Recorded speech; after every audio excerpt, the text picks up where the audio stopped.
Hello guys, this is your friend Naruto Audio Fanfics and we are back with a new fanfic. Which is what if Naruto built a Konoha harem with Hinata, Ino, and Anko part 1.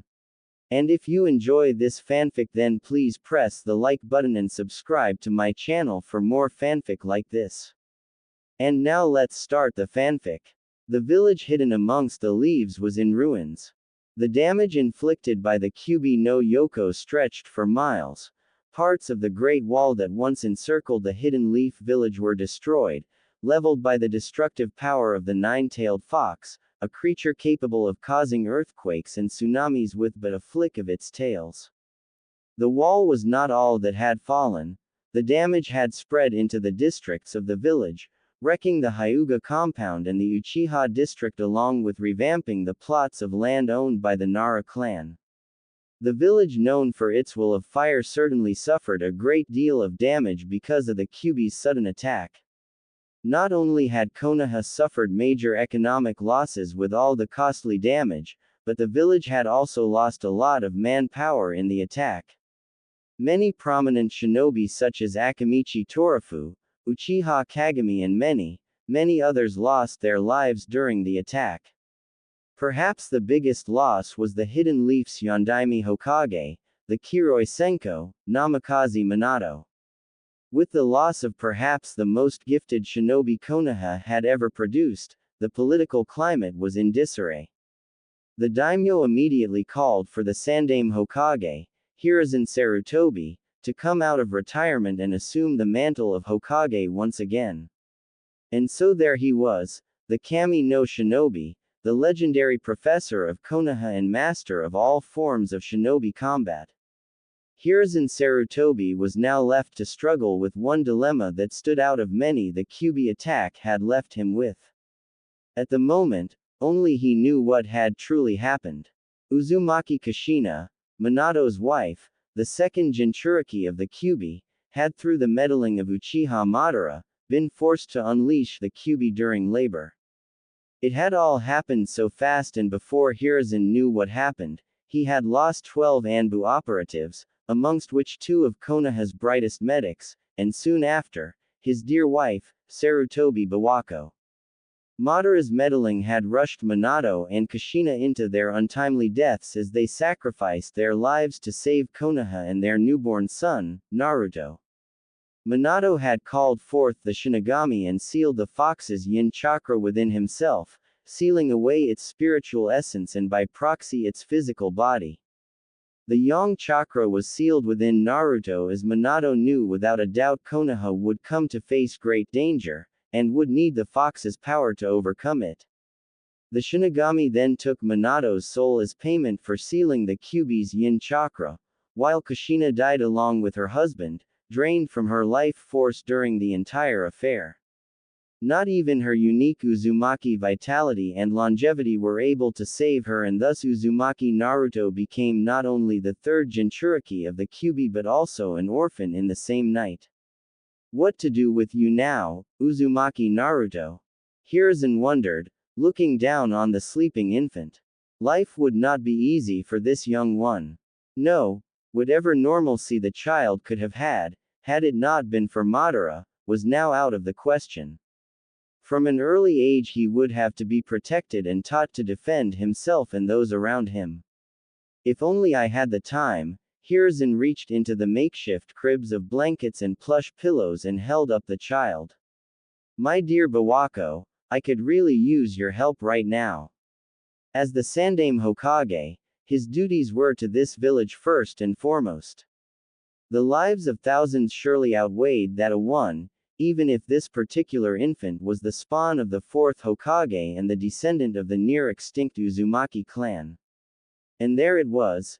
The answer to his dilemma was right before him. Another Uzumaki still lives. It was a risky move, Hiruzen was sure of it, but it was the only alternative he had. The Sarutobi clan could not adopt this one child and yet refuse the dozens of other children left without family, nor could he, in good conscience, make Naruto's status as a Jinchuriki public. There would be revolts, demands for a public execution by the civilian populace, and demands for Uzumaki Naruto to become a weapon with the sole purpose of destroying Konoha's enemies. Surely Minato and Kushina would understand, Hiruzen reasoned with himself. Even if he made Naruto's parentage public, he had his doubts if that would be enough to hail him as the hero his parents wanted him to be known as. And, surely, they would come for him. Iwa and Kumo would undoubtedly seek to assassinate the young boy, as would other villages. Minato and Kushina had, after all, gained fearsome reputations in their respective years of service, and if word of their offspring reached the other villages, the result could be catastrophic, potentially a cause for even. Hiruzen realized he could not hide the boy, for no matter how hard he would try, a leak of information would inevitably happen. There always were with secrets of this magnitude. Experience of over 30 years in office and 50 years of shinobi service had taught him that. Uzumaki Hattori. Hiruzen almost shuddered at the thought of Naruto growing up with that relic. Uzumaki Hattori was one of very few, if not the only one, left of the olden days when Konoha had just been founded by the Uchiha and Senju clan. He was old-fashioned, brazen and unsociable, but at the age of 117 he truly was a relic of the olden days, older than most shinobi villages, as he came from a time in which shinobi were often nomadic clans, isolated from the world and servants to the highest bidder. The only village likely to be older than Uzumaki Hattori would have to be Takigakure, although the hidden waterfall had an erratic past of achieving power and losing it after a few years of prosperity. They had yet to recover their power after the last war with Konoha, prompted by an attempt on the Shodai's life. A sharp knock broke Hiruzen's thoughts. Enter, he called as he adjusted his robes and took a seat behind his desk. The double doors opened and Jiraiya of the Sannin entered with a half-hearted smile. His clothes were dirty, scathed with mud and ripped in several parts of his trousers. The huge scroll on his back, suspended by rope, seemed equally worse for wear. Yet despite his ragged appearance, Jiraiya retained his youthful appearance and exuberant disposition. Sensei, Jiraiya greeted. Jiraiya, I thought I told you to get some rest. You overexerted yourself during the battle. Jiraiya did not waver under his stern gaze, much to Hiruzen's chagrin. At 38 years old, Jiraiya was no longer the impulsive youngster that feared his rebukes. He was no longer the foolish genin who used the summoning jutsu on a whim and ended up lost for months. How they have grown so quickly, Hiruzen noted with a sigh as Jiraiya took a seat in front of him and helped himself to the sake, pouring a saucer full for his sensei and drinking from the jug himself. What brings you here, Jiraiya? The Gama Sennin helped himself to a good swing of the alcoholic beverage before answering. I want to know your plans for Naruto. Jiraiya met his sensei's eyes and waited patiently for an answer. Years ago, when he was still a youngster, Jiraiya quite enjoyed theatrics. However, the current situation was far too dire, too serious to joke about. Nobody but you and I know of Naruto-kun's parentage or status as a Jinchuriki, Jiraiya, and I intend it to keep it that way. At least for now, Hiruzen told him. As expected, Jiraiya's eyes narrowed and his eyebrows curved into a displeased frown. You know why, Jiraiya? Please, I simply do not have the will to argue. No, sensei, we are going to talk about this, Jiraiya forced. The kid's a hero. Why shouldn't the people be allowed to know this kid is just as much of a hero as his parents are? Minato wouldn't have accepted this, and don't even get me started on Kushina. She would probably level this whole village. This is only temporarily, Jiraiya. Hiruzen tried to appease his former pupil. As I am sure you can imagine, there's a lot on my mind. I have yet to speak with the council, the daimyo's delegates, or the populace for that matter. For the time being, it is of the utmost importance that we organize ourselves, treat our wounded and take some serious damage control. And then what? After all the fussy clans have been appeased, the politics have been all said and done and the villagers brought out of evacuation, what then? Don't tell me you intend to have the boy put in an orphanage, or even worse, become a weapon. Hiruzen sighed. You are the boy's godfather Jiraiya. No. Jiraiya's answer was direct and firm. I'm not a parent, sensei. You can't hand over a kid to me, it's just not possible. He would turn out just as messed up as I am. Besides, I can't look after a child when the village needs my intel, now more than ever. He made a valid argument, but truth be told Jiraiya simply did not want to be reminded of his late student. Minato had been like a son to him, his legacy and his pride and joy. Jiraiya hadn't even looked at the infant since he had entered the office. He knew the second he looked into the child's vibrant blue eyes he would see the boy's father. Naruto would serve as a painful memory, one he clearly did not want or need right now. Then what do you suggest, Jiraiya? If you, the boy's godfather, will not take him, who will? The council will undoubtedly push for an ultimatum, either Uzumaki Naruto becomes a weapon or he will be executed.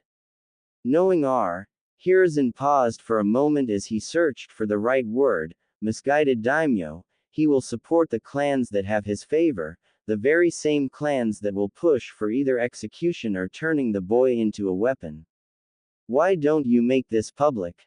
Jiraiya suggested, clear desperation in his voice. Make it common knowledge what a hero Naruto is before the council can make the motion to use him as a weapon. If the people find out want an injustice they're planning. Jiraiya. Hiruzen said with an annoyed rise in his tone, causing baby Naruto to shift uncomfortably and yelp. You're grasping at straws. The people of Konoha have just lost countless of loved ones once again. It hasn't been 10 years since the last war and now they have once again suffered such a loss, all in one night. They will not take this very well. I'm sure you remember the riots only a few years ago, or have you forgotten? Let me remind you.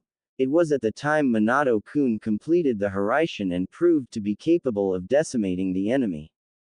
We were finally beginning to win a war we would have otherwise undoubtedly lost.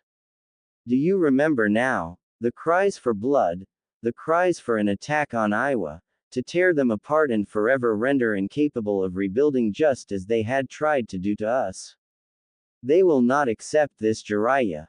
The sooner you stop fooling yourself the better. We must come up with a viable solution, one that does not harm Minato's child. Then what do you suggest, sensei? Jiraiya demanded, venom laced to his tone. You know I can't take him. And if you're thinking about Tsunade, think again. Last I spoke to her she was still depressed about Dan's death. According to her assistant, she hasn't used any ninjutsu in months. She won't be able to protect Naruto, and like I said, Konoha can't afford the loss of intelligence if I take him. We have to come up with something else. Sensei and student locked eyes for a moment, sitting in silence and contemplating on what the other was thinking. Hiruzen knew Jiraiya better than his student thought he did. He knew Jiraiya would not want to live with a reminder of his beloved student, but he wasn't nearly cruel enough to confront him about that. After all, he had lost Orochimaru forever only recently. It made no difference if his heart was still beating, the kind boy Hiruzen knew years ago was lost forever. Hiruzen sighed wearily. He felt far older than he appeared to be. There's one more option, Jiraiya, he began quietly, Uzumaki Hattori. You've got to be kidding me. Jiraiya interrupted loudly. That old man is crazy. Not only does he make you look like a spring chicken, he's completely and utterly crazy. What kind of childhood would Naruto have with him, living with that relic? It is far better than any alternative we have come up with so far, Jiraiya, Hiruzen countered. Now, if you will let me finish. Uzumaki Hattori is indeed old and rather out of it, but if we have a caretaker along with him to look after the child, Naruto may still have a childhood with some degree of normalcy. A sheltered childhood is better than no childhood at all, surely you would agree to that. For a few moments Jiraiya was quiet. The Sandame's arguments were infallible and he had no better solution than the old man did. Alright, Jiraiya finally conceded. Alright, if the old man is willing to take the boy in, and if he is willing to allow a caretaker. I'll make sure to protect the kid to the best of my ability whilst maintaining my information network. I won't be in the kid's life much, but it's better than nothing. It's all hell of a lot better than what I had. Jiraiya rarely referred to his orphan childhood, and so there was an uncomfortable silence Jiraiya decided to break after a moment. Who do you have in mind for this caretaker job? Josan Shitaji, Hiruzen said almost instantly. Hiruzen knew she was the best for the job. Not only was she one of Kushina's midwives, she was one of her closest friends. Kushina had requested her to be there when Naruto was born, she was to be the boy's godmother. Jiraiya raised an eyebrow. He had never heard of this Taji nor had Kushina ever mentioned her as her choice for godmother.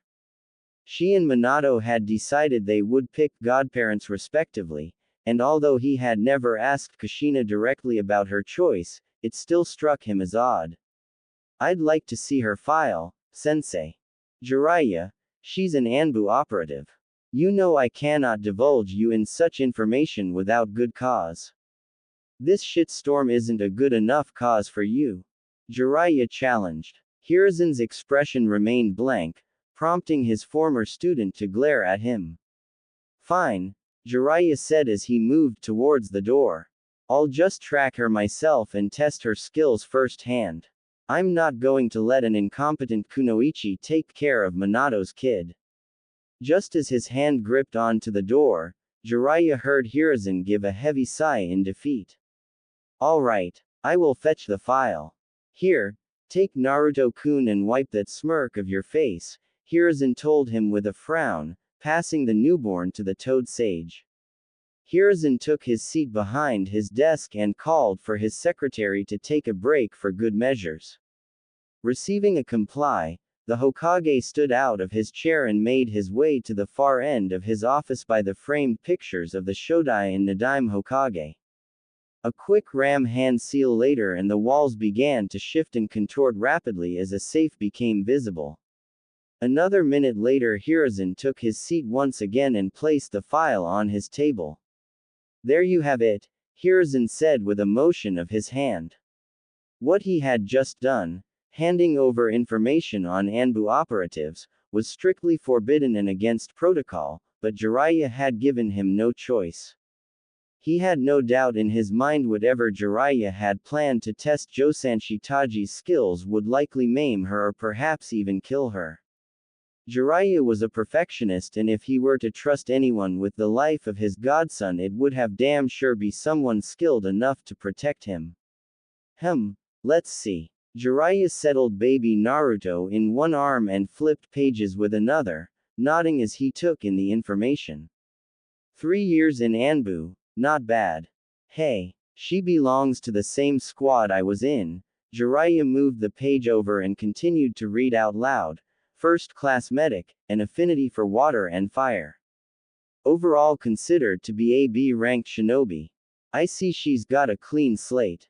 No previous warnings or reports of misconduct. You will see she is of sound character. Kushina was very close to her and trusted her unconditionally, Hiruzen nodded. You would perhaps have known of their friendship if you were actually here longer than 6 weeks a year, Jiraiya. Jiraiya looked up at his sensei with annoyance, but allowed the comment to slide and continued to read the file. Alright, she'll do, Jiraiya decided after a long moment of silence broken only by the baby's suckling noises. The question is, how are you going to hide the fact one of Konoha's first-class medical ninja is gone without a trace? Having her declared as a rogue shinobi won't do much good, especially if they sent Hunter Nin after her. She'll just end up endangering Naruto. Do not fret, Jiraiya, Hiruzen assured him, balancing the infant in his arms. I will simply fudge the paperwork. I'll have her set on a triple S rank mission on papers. It may be a little risky, but I have no doubt I will be able to bury her name. A triple S rank mission? Jiraiya repeated, shifting Naruto's weight. Do those kind of missions even exist? They're unheard of, old man. Are you sure you're not losing it? They're unheard of, but they exist, Hiruzen replied pointedly. Common knowledge amongst most civilians and shinobi is that classifications go up to A rank. However, the more seasoned shinobi will know of the S-rank classifications, but only the higher-ups of villages will know of double and triple S-ranked classifications. No need for the history lesson, sensei, Jiraiya commented with annoyance. He wasn't a damn underling anymore. It was simply embarrassing how his old sensei could still speak to him as if he were the same ignorant genin from all those years ago. How come I haven't heard of them before? I'm the strongest shinobi you've got. Hiruzen's expression went blank. Oh, but I did not realize you still considered yourself as one of my shinobi, Jiraiya, he replied with dry wit. What? With you coming and going as you please, whenever you please.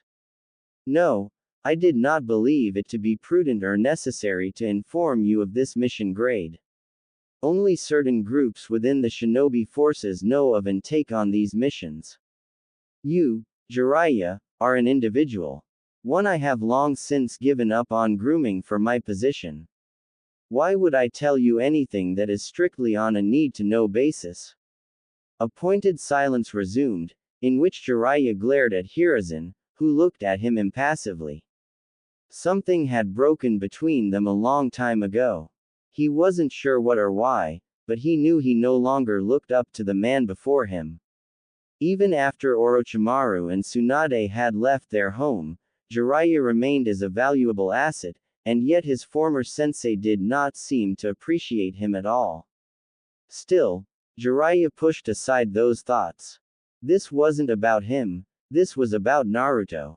This was about Minato's child. That makes sense, Jiraiya replied. Of course it does, Hiruzen replied with a mirthless smile. If you can pull it off, then by all means do it. What worries me is that old fart, Uzumaki Hattori. The guy is literally ancient. He must have gone senile by now. I'm afraid so, Hiruzen agreed. We must move quickly. Hiruzen showed an oddly satisfied grin. You don't expect the Sandaime Hokage to leave Konoha in times of crisis, do you, Jiraiya? Jiraiya cursed vehemently under his breath. Ooh. A week later, Hai no Kuni countryside. Within hours after having decided what to do with Naruto, Hiruzen and Jiraiya had taken action. Josanshi Taji was summoned to the Hokage's office and sworn into secrecy over her next mission. The Kunoichi had been surprisingly fierce about the proposition and even requested they placed a cursed seal on her to forbid her from speaking of her mission, should she ever be captured.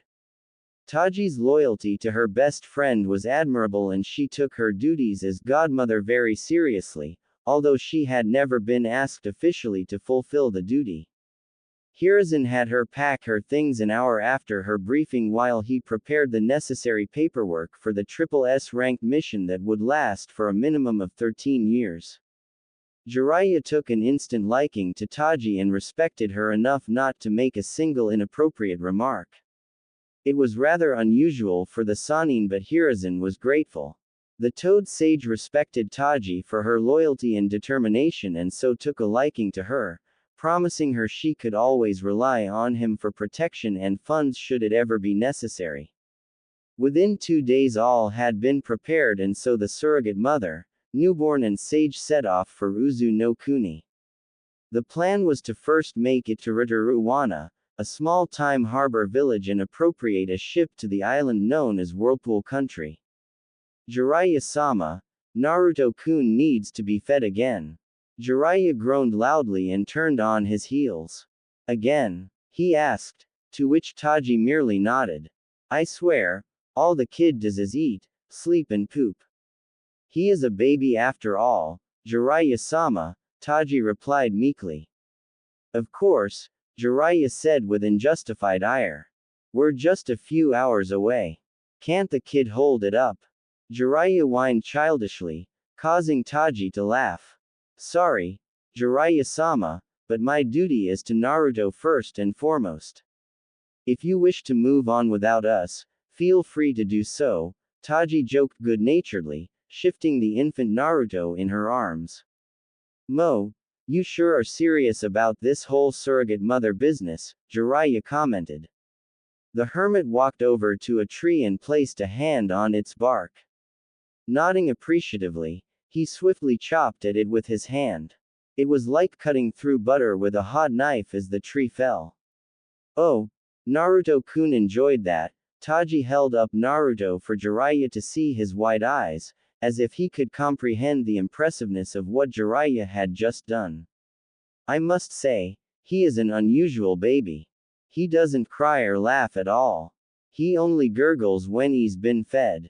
As shrewd as his old man, course you are. Jiraiya pinched Naruto's cheek. He instantly regretted the action as Naruto retaliated by vomiting over his hand. Ah, gross. He did that on purpose.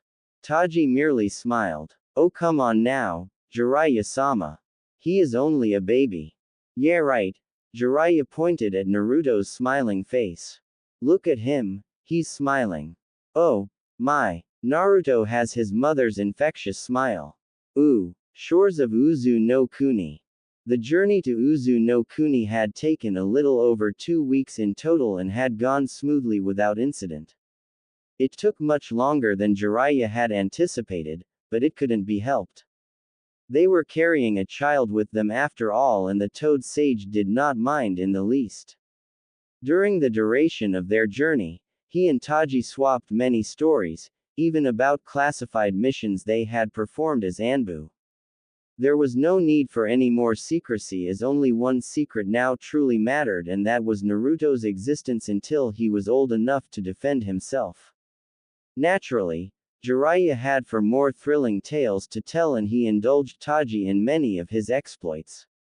He told her of the noteworthy shinobi he had faced in battle, the places he had been, and even gave her a copy of his first book, The Tale of the Utterly Gutsy Shinobi. Taji promised him she would read it to Naruto, although he attempted to dissuade her from doing so, as the only people that actually liked the book were his sensei, Fukasaku, Minato and Kushina. The mentioning of the latter two only further strengthened Taji's resolve, however, as she told him Naruto should know what kind of person his parents had wanted him to be. The journey came to an end not long after reaching the island of Uzu no Kuni.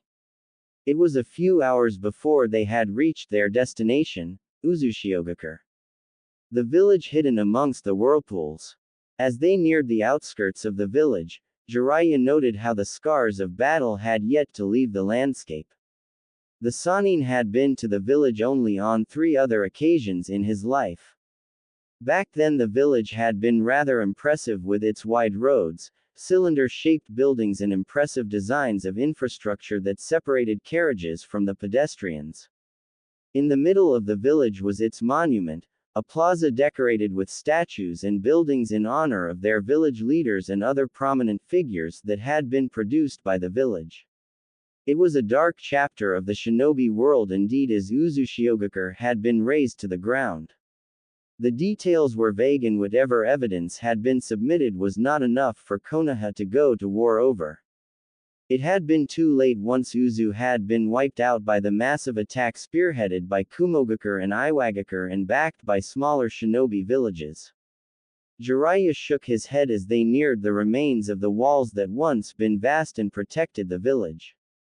The Sannin ran a few diagnostic jutsu to detect trap seals the village had once used. Strangely enough, he found none. Performing the jutsu once again, Jiraiya received similar results. Strange. The old man is either dead or he doesn't care anymore. Either would be just as bad. If the man was dead, they had wasted weeks of traveling. If he simply did not care, then there was a good chance he would refuse to look after Naruto, descendant or not. Follow my lead carefully, Taji, Jiraiya instructed. As she nodded, he continued to lead the way into the ruins of the once proud nation of Seal's masters. Where are we going? Taji spoke so softly she was almost whispering. Clearly she was just as anxious as Jiraiya was. Jiraiya merely waved a hand at her and continued to lead the way to the one place he was sure the old man would be at, the plaza in the heart of the village. As they walked through the streets of Uzushiogakure, Jiraiya was reminded how large and grand the city had been, nearly stretching across the entire island, which was at least 3 times as big as Wave Country. You've got some rich heritage right here, Naruto. If we're lucky, the old fart might have saved some of the scrolls. After nearly an hour of carefully threading through the village, they had finally reached the plaza. The plaza retained much of its beauty, although there were some fallen pillars strewn across it. A fountain molded into a large spiral stood between the statues. Jiraiya's heart skipped a beat upon arriving in the plaza. Sat in a lawn chair before the statues was a figure with his back facing them. The figure sat in a rather hunched back fashion, and from what Jiraiya could tell he appeared to be sleeping. The old man had long, white hair that reached the small of his back. He wore black overalls under the traditional marine blue armor of Uzushiogakure shinobi and a red sash around his waist. Holding out an arm in front of Taji to motion her behind, Jiraiya cupped hands over his mouth. Uzumaki Hattori. Jiraiya called out to the man. Uzumaki Hattori seemed to wake up instantly at the sound of his voice and began to turn to face him. Jiraiya. Ooh. An hour later, Jiraiya sat opposite of Uzumaki Hattori in a cross-legged position and his hands on his knees. The Sannin was still surprised Hattori was still alive, but hid it impeccably and engaged the old man in a nostalgic conversation. Hattori had once been a ruthless shinobi, feared on every battlefield he stepped on and challenged by very few. Jiraiya had detested this man since his youth for his cutthroat attitude and old-fashioned views, but the years of solitude had mellowed him out. Hattori seemed as dangerous as a one-winged fly. Jiraiya wasn't even sure the old man was listening to half the words he was saying when he tried to explain the situation to the old man. Hattori seemed to nod every now and then, grunt noncommittally. With his droopy eyes and constant nodding off, Jiraiya doubted Uzumaki Hattori was in a state to take care of anyone. I see. Hattori croaked with a tired nod.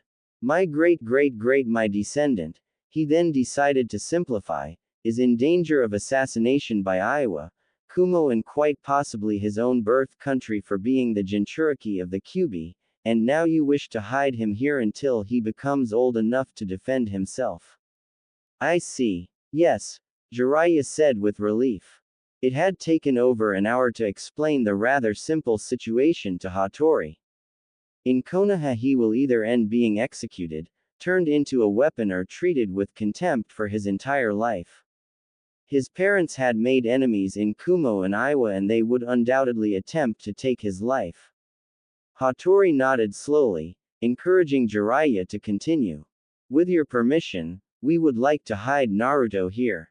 I do not expect you to protect him, that is why his caretaker, Taji, Jiraiya motioned the Anbu medic in the corner holding Naruto, is here. She will protect him and teach him the shinobi arts. She is skilled in providing for Naruto as well as you if you so wish it. The boy's hair is not red. All Uzumakis have red hair, Jiraiya. Hattori did not pose it as a question, more like a statement, and patiently waited for Jiraiya to explain. Kushina had red hair. Why does this young child not have red hair? He must have red hair. Jiraiya resisted the urge to groan. The boy's father, Namikaze Minato, I'm sure you have met him, had blonde hair. Apparently Minato's genes were the dominant ones. This was rather ironic, Jiraiya thought with an inward chuckle. In their relationship, It had clearly been Kushina who called the shots and Minato went along with her every command. Jiraiya snapped out of his inner thoughts and put up a serious expression. I assure you, this is indeed your descendant. You must have some way of testing that for yourself, do you not? Hattori remained silent for the rest of Jiraiya's explanation and only spoke when the hermit had finished. Jiraiya, no tests will be necessary. I believe you, I can feel it in this boy myself. He possesses the distinctive chakra only an Uzumaki would. Hattori spoke with his croaky voice. The ancient man reached for the canteen Jiraiya offered him and took a few gulps before continuing with a more grave tone. Jiraiya, my days are waning. The Uzumaki traits of longevity and vitality have kept me alive for an exceptionally long time, even by clan standards. However, even I will die eventually. Over the years my hair has gone white, not gray, but white. This happens only when an Uzumaki lives long enough to reach an age where his body can no longer go on and his life force begins to gradually decrease. Hattori paused to allow the information sink with Jiraiya and then continued a moment later. My life is circling in the drain and soon Uzumaki Naruto will be the very last of the once great Uzumaki clan. You wish to teach him? Yes, Hattori nodded. The Uzumaki clan will live on in Naruto, but he must also carry out our traditions not only in blood but in knowledge. I will teach him, educate him into a fine shinobi.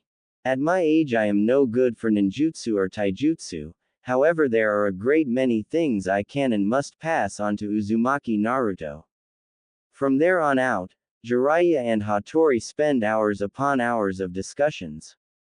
Jiraiya clearly did not trust the old man and wanted to know every detail of what he wished to pass on to Naruto. Eventually, after much discussion, Hattori had promptly stood up and beckoned Jiraiya to follow him. The relic led him into the great tower of the village where the village leader ruled from and where the villagers would flee to in case of an evacuation order. Jiraiya soon came to understand he had never truly seen all of Uzushiogakure as underneath the surface were a labyrinth of secret pathways, tombs and honeycombs of storage facilities as well as hidden training grounds.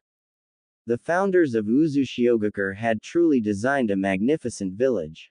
Those unfamiliar with the hidden underground of the village could get lost for days if not forever in the maze-like underground. Hattori led Jiraiya through the pathways swiftly and moved without a doubt in his direction.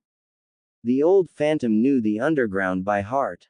Eventually the two came to stop before a huge pair of double doors, 20 feet in width and 50 feet in height. What is this? Jiraiya asked the old man, feeling a sense of suspiciousness. He wasn't comfortable in the slightest with the man in the poorly lit labyrinth under the village. This, Jiraiya, is the treasure trove of my people. Of Naruto's people, Hattori told him and promptly bit his thumb and went through a complex string of seals Jiraiya could not recognize. This is Naruto's heritage. The massive double doors groaned and moved slowly, causing enough tremor for small chunks of rocks to fall down. They had not been used for years, Jiraiya noted. As the doors split open, Jiraiya's eyes widened considerably. Before him was a giant hall of shelves containing thousands of scrolls and books. What is this? Jiraiya turned to Hattori with an obvious sense of shock in his voice. Is this what I think it is, Hattori? Are these? Yes, Jiraiya. These are all the jutsu my people, and Naruto's people, Hattori was keen on reminding him of that, have acquired over the years.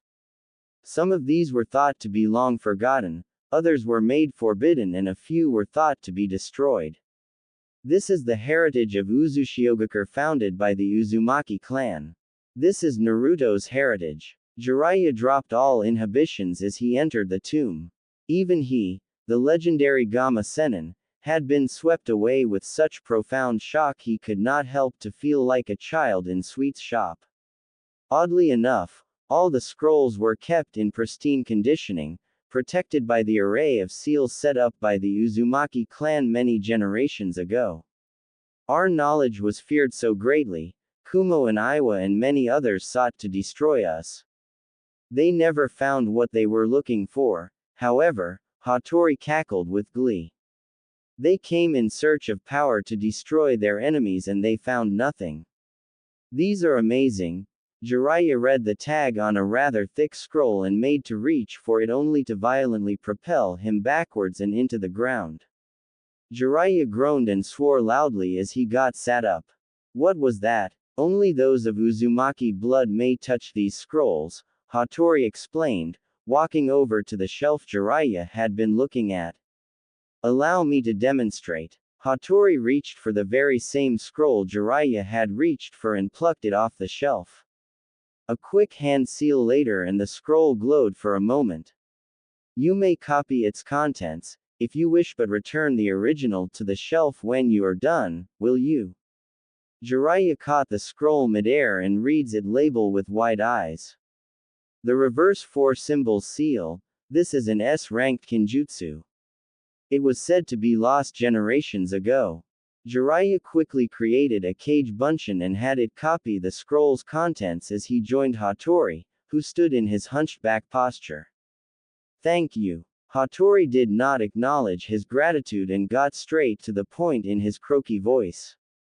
You see why it is so important for me to pass on the Uzumaki clan's teachings to Naruto, Jiraiya. Jiraiya for his part scratched his cheek in thought. I can certainly see why you would think so, Hattori. I have no problems with him learning of his clan, but I do not want to see him become obsessed with obtaining all jutsu. I have lost a dear friend to such obsession and I will not stand by and watch Naruto follow in the same footsteps. Of course not, Hattori quickly conceded. A little too quickly, but the ancient shinobi pressed on it quickly. I intend to only teach him of our seals. That is the most important heritage you will find here. What he plans to do with the rest of the jutsu obtained is up to him. Should he wish to share it with Konoha, so be it. He will be the new head of the Uzumaki clan when I am gone. Jiraiya's expression instantly lit up, seeing a great chance for Konoha to obtain more jutsu. At times like these, when the village had been greatly weakened, a larger arsenal of jutsu at their disposal was exactly what they needed. Then I accept your offer. You can teach Naruto all about his heritage as long as you stick to Fuinjutsu. The following 2 weeks had passed. Jiraiya spent most of his time with Taji, guarding her and young Naruto. However, conversation soon became mundane as Jiraiya had conversed many hours before with Taji on their journey and thus they had run out of subjects to talk about. And so Jiraiya began spending time with Uzumaki Hattori, the oldest man he knew. At the age of 117, Uzumaki Hattori was like a never-ending fountain of information. The old Uzumaki had many things to tell and had a surprisingly sharp memory as he could remember a great many details Jiraiya had never heard of. As much as Jiraiya enjoyed listening to the old man's story, he was quick to remember why he had never truly liked the man. Hattori was as old-fashioned as it got. He believed in might makes right, and other outdated ideologies. He wouldn't go so far as to call him a warmonger, but he would likely see eye to eye with Danzo, and that was never a good thing. Hattori had a habit of referring to how things were done in the old days and did not shy away from telling Jiraiya the gruesome details of missions he had gone on or incidents he was aware of. But despite his old-fashioned views, Jiraiya knew the man was a hardly dangerous. Over the years his body had become weak and his ability to mold chakra had all but disappeared. Regardless, Jiraiya stayed for an additional 2 weeks by Taji's request. The old man too unnerved her, and though she was no weakling, being an Anbu operative, she felt safer for herself and Naruto knowing that Toad Sage was with them. Eventually, however, Jiraiya knew he could no longer stay on the island. Konoha needed his intelligence network as well as his presence at this time. The other nations would be significantly less likely to try anything if they knew Jiraiya of the Sannin was there. Although, Jiraiya would most likely only stay for a couple of weeks before moving on with his journey and gathering intelligence for Konoha that would safeguard it and its secrets from their enemies. Do you really have to go? Taji held Naruto in her arms as she followed Jiraiya out of the house. They had been making use of the duration of their stay.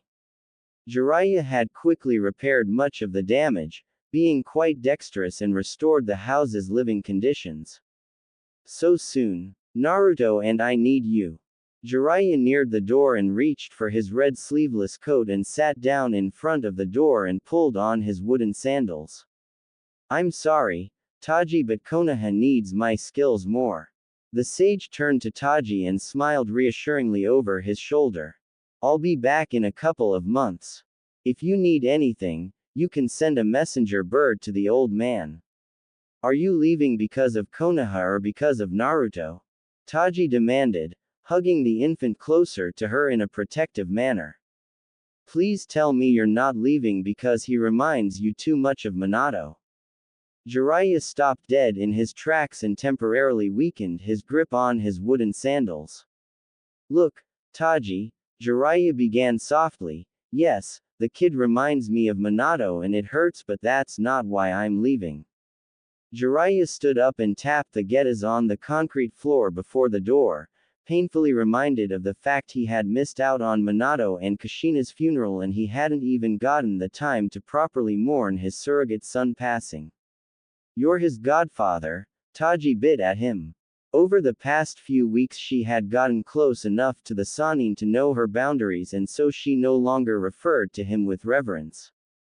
Naruto needs you. And I need you too, she quickly added. That old man scares the living hell out of me, Jiraiya. Jiraiya sighed tiredly for a moment and nodded. I know he does, but the man is harmless. Believe me when I say there is nothing he could do to hurt Naruto or you. He can barely mold chakra and you're an Anbu operative. Have some faith in yourself, Taji. Of course, the Kunoichi sighed. You better come back quickly. There's no way I can stand that man on my own for long.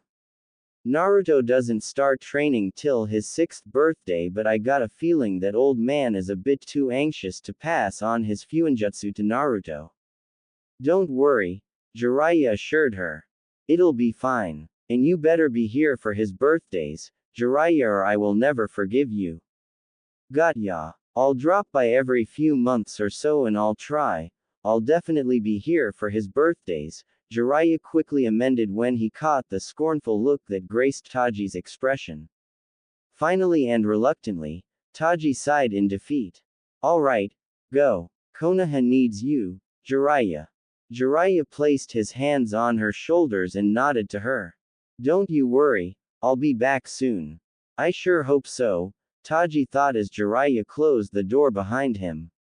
Taji moved to the living room and pushed aside the curtains to see Jiraiya walk down the road.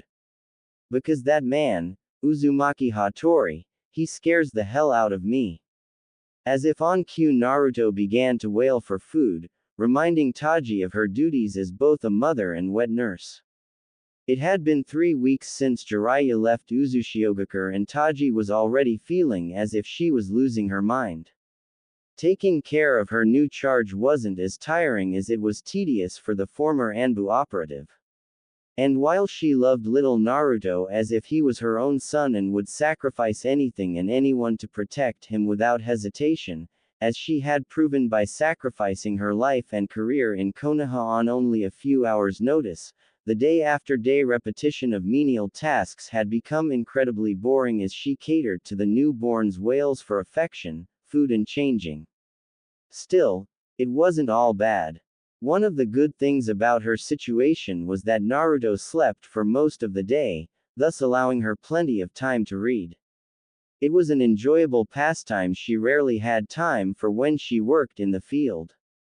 Taji was also grateful for her elite training in Anbu, during which she was taught the Kage Bunshin, one of Konoha's most sought-after techniques. The shadow clone technique allowed her to find reading materials whilst simultaneously caring for Naruto. Uzu no Kuni was once a nation rich in literature and culture, so she experienced little to no difficulty finding reading material amongst the ruins. In addition, she was grateful for the rare medical scrolls from the vault Hattori brought over on his visits. The relic was extremely interested in Naruto and doted on him at every opportunity. Though not in the way that he would coo and tickle the child or that he would pull amusing expressions, but rather in the way he would hold the child and rock him to sleep as he told of grand tales that the child would not be able to understand for years to come. Naturally, Taji made sure none of his tales were as gruesome as the ones she had heard him share with Jiraiya, and Hattori had enough tact to refrain from such. At first she had been rather weary of the lone survivor of the silent massacre of Uzushiogakure, but eventually, as time crawled by and Hattori's visits to see Naruto became more frequent, Taji began to drop her guard. He is Naru-chan's grandfather after all, she reasoned with herself. He would never want to hurt him. Of course, technically speaking, Hattori was not the boy's grandfather, but he preferred it to whatever real relation he had to the boy, as he referred to himself as such when speaking to the infant. To Taji's immense surprise, she learned Hattori was the brother-in-law of the Shodai Senju Harashima and that the Uzumaki were related not only to the Senju clan but to the Uchiha clan as well. The relic generously indulged her in her many questions, apparently taking no offense to her curiosity and enjoying the opportunity to revel in nostalgia. He told her many stories dating back to the very founding of Konoha and beyond. In his lifetime, he had met with the Shodai many times, and Taji was excited to learn what little facts he was able to share with her. Strangely enough, the relic had a great deal more respect for Hashirama's younger brother, with whom he had more in common, she suspected, as the Nadaime was known to be a very pragmatic and secluded individual. Aside from the Hokage, Hattori also told her a tale or two about his sister, Uzumaki Mito, who was the bridge that bonded the Uzumaki and the Senju clans. Taji was fascinated by the knowledge that Hattori was the legendary Tsunade's great uncle. And while Hattori had a great deal of history to tell her, the most interesting of all was the history of the Uzumaki clan, a subject of great interest to her as her dearest friend Kushina had told her some on occasion, though not to the same detail. Taji learned that the birth of the Uzumaki clan dated back many hundreds of years ago, when the mythical Rakudo Sennin, the master of the Rinnegan and founder of ninjutsu, fathered two sons of whom the elder inherited his eyes and the younger inherited his body. Somewhere down the line of history, the Uchiha clan and Senju clan came to existence, seemingly destined to fight one another as their kin were hired by opposing nations at war. By this time, the Uzumaki clan had long since come to existence and lived isolated lives on this very island where they believed the sage was born and died, though they had never found his burial site. Hattori had even shared his theory, which speculated there was a good chance the Hyuga were close relatives to the Uchihas and by proxy to the Uzumaki and Senju as well, as they were also likely to be descendants of the older brother who passed on various mutations of the Rakudo Sennin's Rinnegan, a dojutsu she had never heard of before. Admittedly, this is an unfound theory, young one, Hattori had croaked. I would need to have access to the Hyuga shrines to trace their ancestry, but the Hyugas have always been very secretive of their affairs. They would never admit to having any blood relation to the Uchiha. Most notably, Hattori was very adamant that she understood one absolutely truth, and that was that the Uzumaki were scholars first and foremost. The Uzumaki did not start out as a shinobi clan, they came to be one for reasons beyond her thinking. The Uzumaki had an insatiable thirst for knowledge so great it took precedent above all else. This was not to say the Uzumaki were in any shape or form weak. In fact, they were far from it, as Hattori boasted on numerous occasions.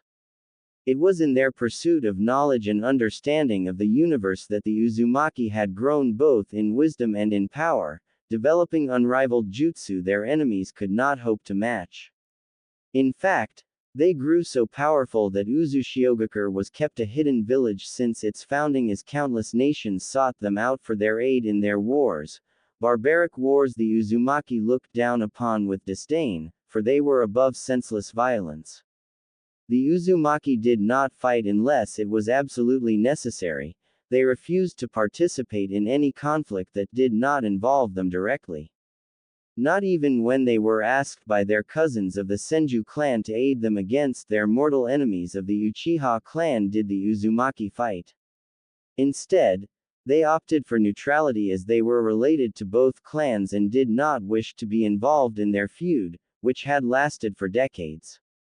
When asked how the Uzumaki sustained themselves without taking on missions or without a daimyo for funding, Hattori revealed to her that, while they preferred to keep it to themselves, they were not above trading in weapons, knowledge and some of the rare natural resources that could be found on the main island and on the smaller ones nearby, islands neither Jiraiya nor Taji had even noticed as they were hidden by genjutsu sustained by seals that were still active even now.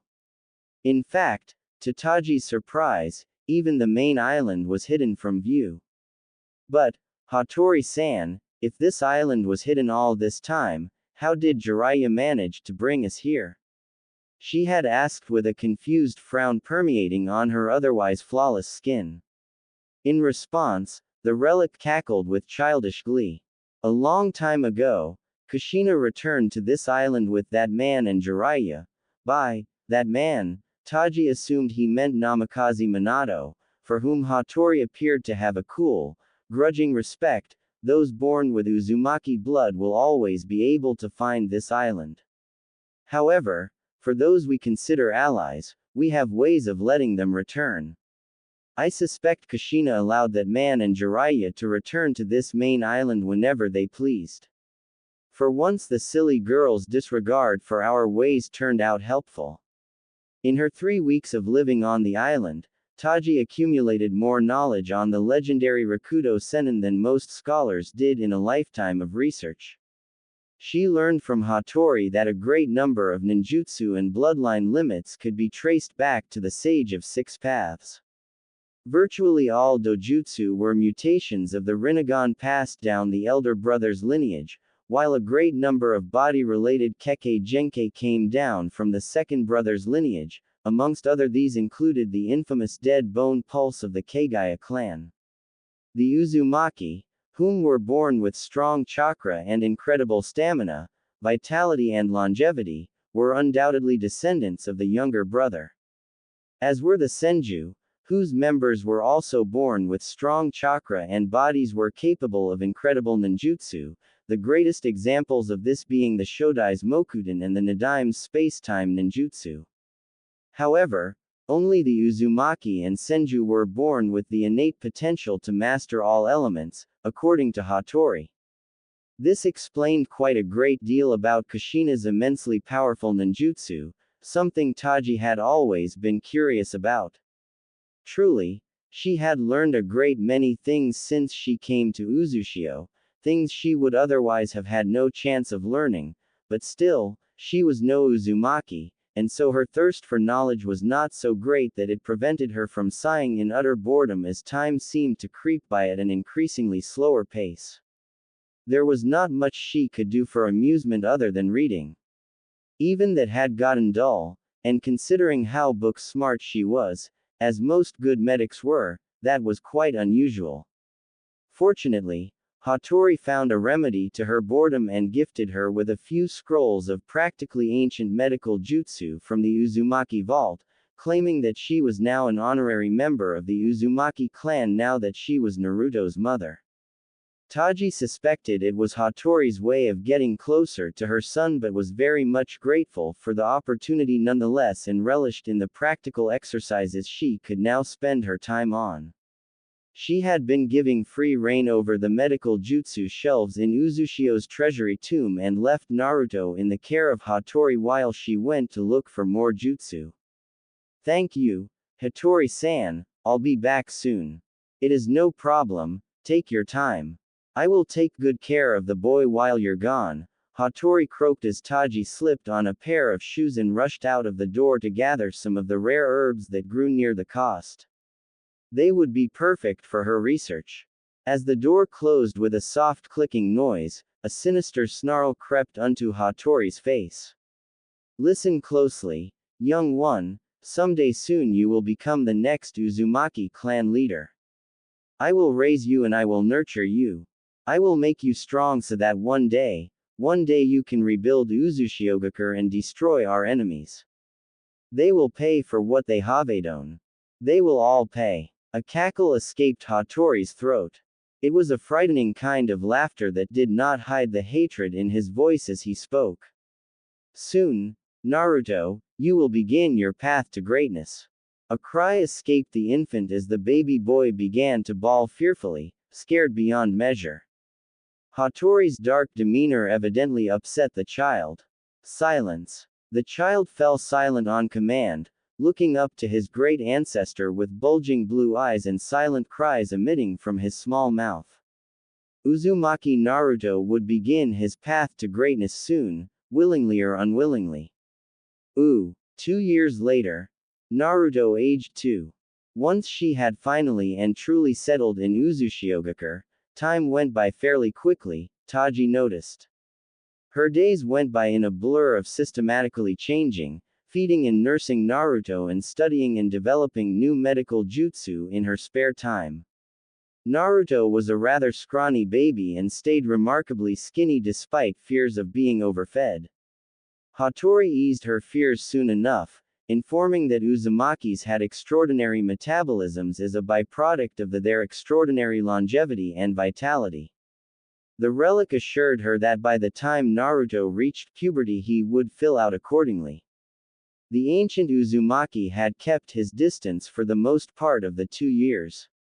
Occasionally he would ask Taji to help with his chores, such as setting up traps to capture wildlife on the island or with skinning the fish he caught every now and then. Taji assumed he was just trying to be thoughtful by giving her excuses to get her out of the house where she spent most of her time with Naruto and doing her research, so she indulged him. Her fears of the man had all but disappeared over time. She did not mind his occasional visits to check up on Naruto in the slightest. And as promised, Jiraiya had dropped by every 3 to 5 months and was always on time for Naruto's birthdays. He never stayed longer than a few days, but Taji was deeply grateful for his company and the much appreciated supplies he brought with him. Jiraiya typically doted on his godson whenever he visited the island, though Naruto seemed to forget who he was each time as Jiraiya never stayed long enough for Naruto to remember him. Taji was rather worried about her son as the child took after Kushina, and being the bundle of energy he was, it was becoming increasingly more difficult to keep track of. This only worsened by the time Naruto could walk at 1 year old.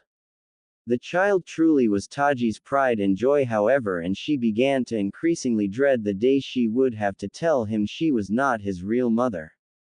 Still, she comforted herself with the knowledge there were still quite a few years left. She was still the one he looked to when he was hungry or upset, and she was still the one he babbled to in his increasingly coherent sentences. And when he grew old enough, she would be the one to put a kunai in his hand, teach him the hand seals, how to manipulate his chakra, and one day, help him understand heartbreak. Kacchan, hungry. Taji looked down at the adorable 2-year-old standing in front of her recliner with his arms outstretched. Of course, honey, Taji cooed, picking up the child that'd been playing peacefully with his blocks before. Let's get you some food, Naruto-chan. Taji snuggled against the squealing toddler while walking into the kitchen. She held the child in one arm and opened a cupboard with another. After making the boy a snack, she sat him down by his toys and watched with a sense of fascination at when young Naruto switched between eating with his left and playing with his right hand. Naruto was extraordinarily intelligent for a child. Taji could tell by the way he placed the cubes in symmetrical order, building small fortresses and other buildings that oddly enough resembled the cylinder-shaped buildings of Uzushio. She couldn't help but smile with a great sense of pride as the years continued to fly past. 2 years later. Naruto aged 4. It had been a few months after Naruto's 4th birthday, and to Taji's great dismay, Jiraiya hadn't shown up.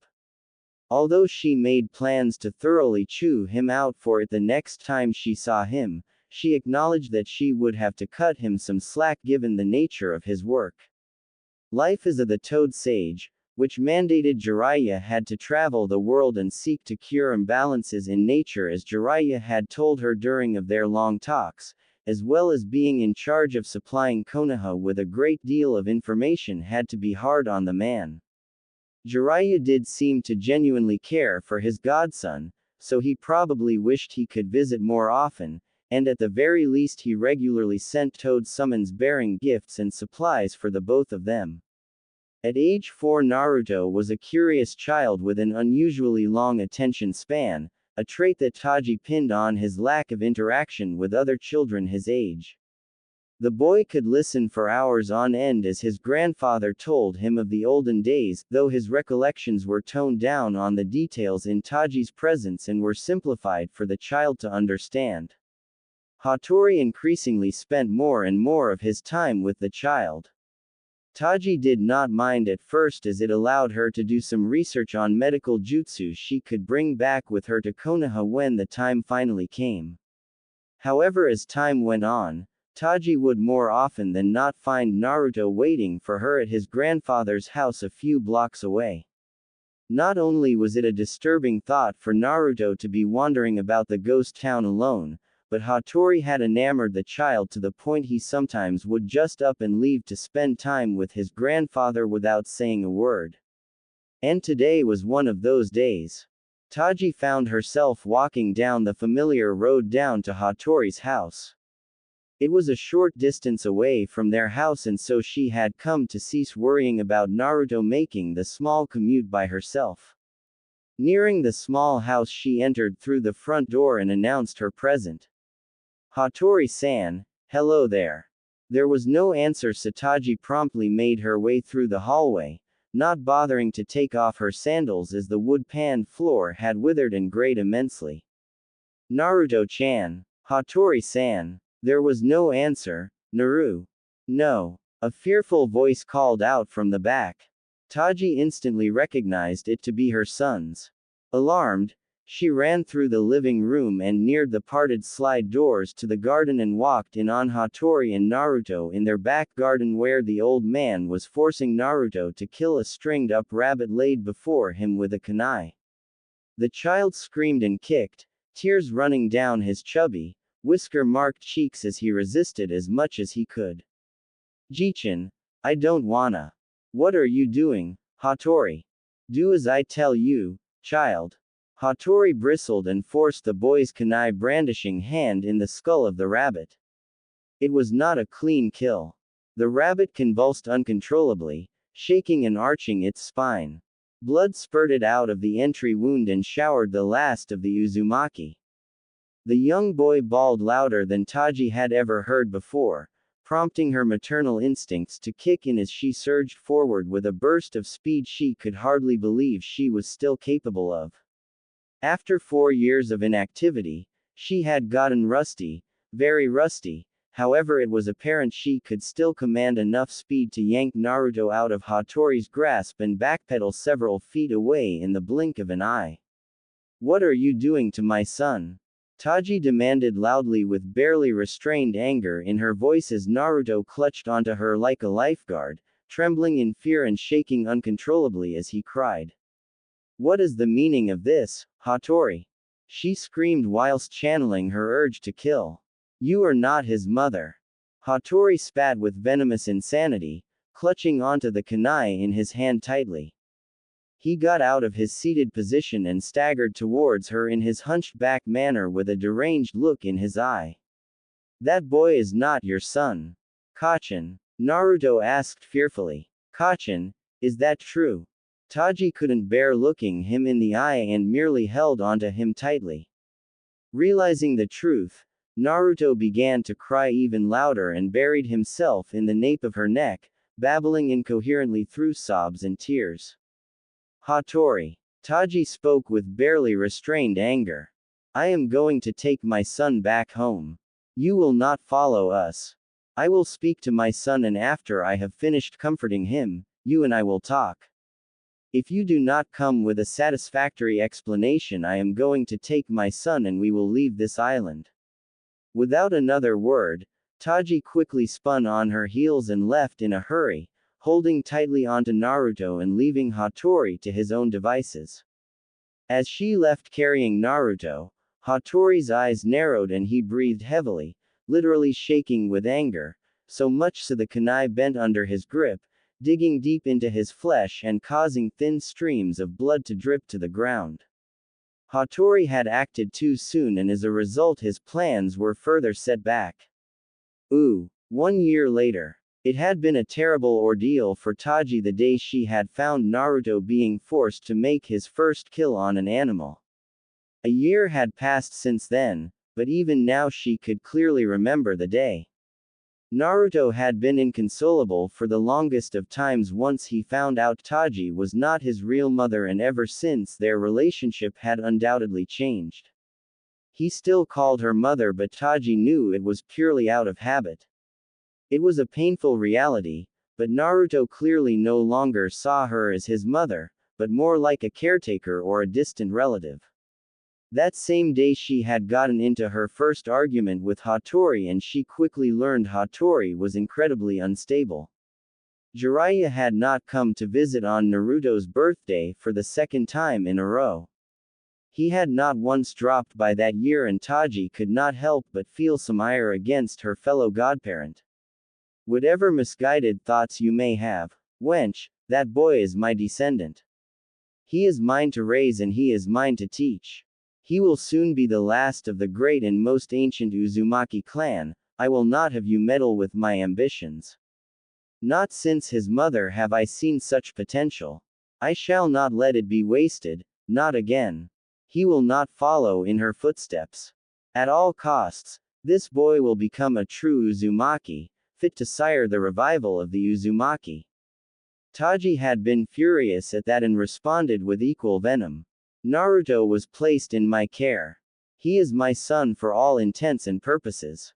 Kushina selected me to be his godmother, therefore I am his mother and he is my son. I tolerated you being in his life because he took a liking to you, but you have betrayed our trust. What were you thinking, forcing a 4-year-old to kill? These are not the olden days, Hattori. Naruto is not like you. And if you ever talk about Naruto like he is some kind of tool again, we will be leaving this island for good. They argued for hours that day. Taji was tempted to inform Jiraiya and the Sandaime of what was happening, but eventually decided against it, as Naruto was her son and as his mother she had to take responsibility. At first, she forbade Hattori from seeking out the boy on his own initiative, but the old man had disregarded her wishes, and this of course led to more strife between them. After weeks of holding nothing but contempt for one another, they reluctantly reconciled. Taji forced herself to look past Hattori's actions as she understood he lived in the past, and what he had done with Naruto was no different from what he had experienced as a child. She could also see the good intentions in his actions, and coupled with Naruto's cries to see his grandfather, she could not avoid him for much longer anyway. That was a terrible mistake on her part, as her decision to allow Hattori back into their lives would forever change everything. It had been an ordinary day, only a few before Naruto's 6th birthday. The child was off playing in the garden whilst she prepared dinner, unbeknownst of a shadowy figure sneaking up on her. The shadowy figure was Hattori, and in his hand he carried a vial of special ink infused with chakra used for fuinjutsu.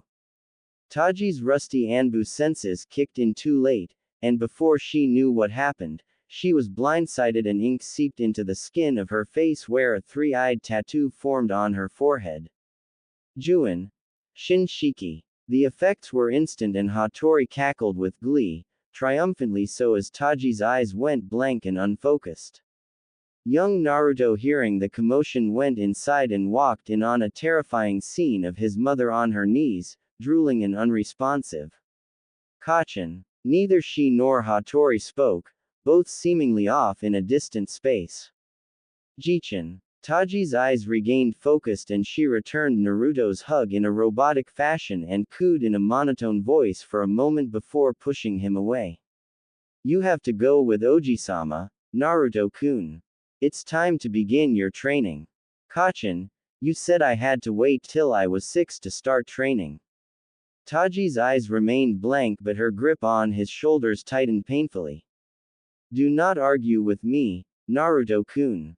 Do as your mother tells you to.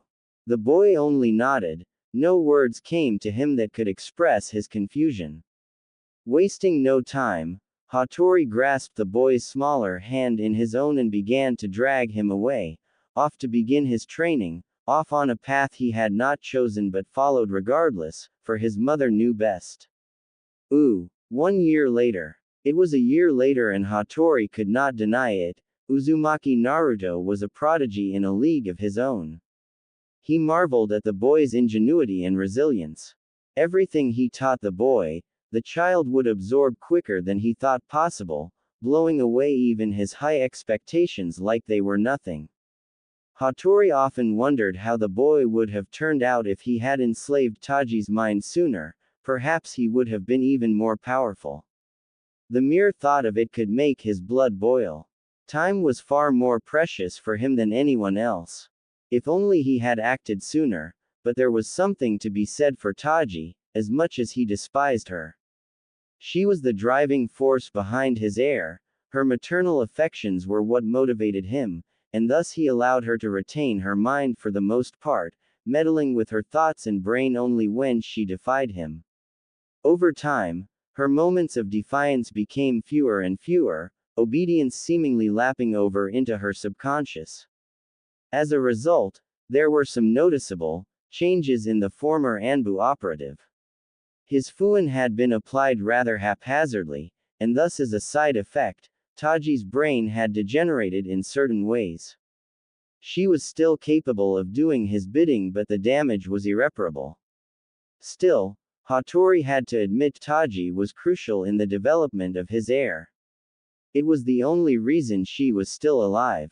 Jiraiya dropped by on the Naruto's 6th birthday. He stayed for only 2 days and left after being relieved from his promise by Taji, who under Hattori's directive, told the Sannin his occasional visits were doing more harm than good as they would upset Naruto whenever he left, and after being reminded that his work for Konoha was certainly more important, Jiraiya readily agreed, promising to drop by at least once every 2 years instead.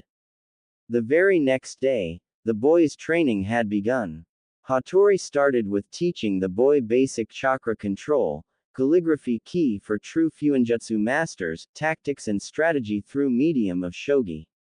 Soon, the boy had started reading tomes on the Uzumaki's heritage by himself. It was important that he knew about the clan's history if he were to ever lead it.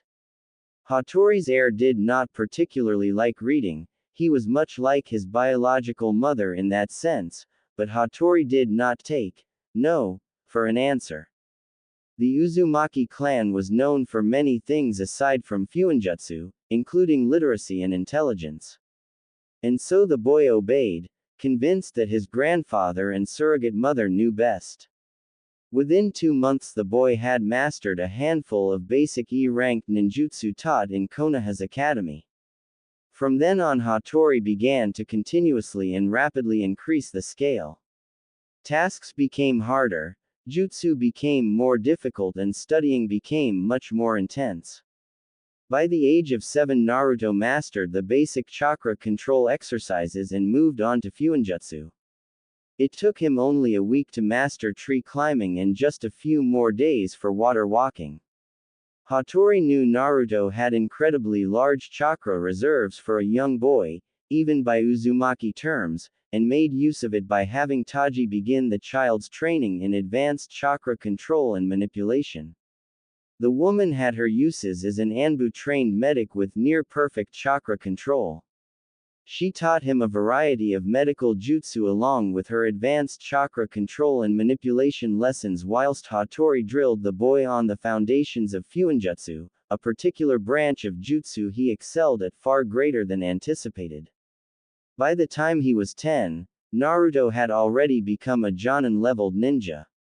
Most notably, his skill in Fuinjutsu was remarkable and flourished in unpredictable ways due to his ingenuity and creativity. Naruto excelled greatly at all forms of shinobi combat taught to him and quickly absorbed Fuinjutsu and ninjutsu, though his genjutsu was rather weak in comparison, despite his efforts.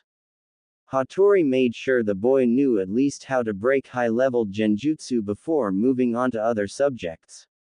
Perhaps most notably, it soon became apparent Naruto had extremely high affinities for wind and water, typical of the Uzumaki clan, and so Hattori brought the boy scrolls from the Uzumaki clan vault that contained advanced uses of nature manipulation.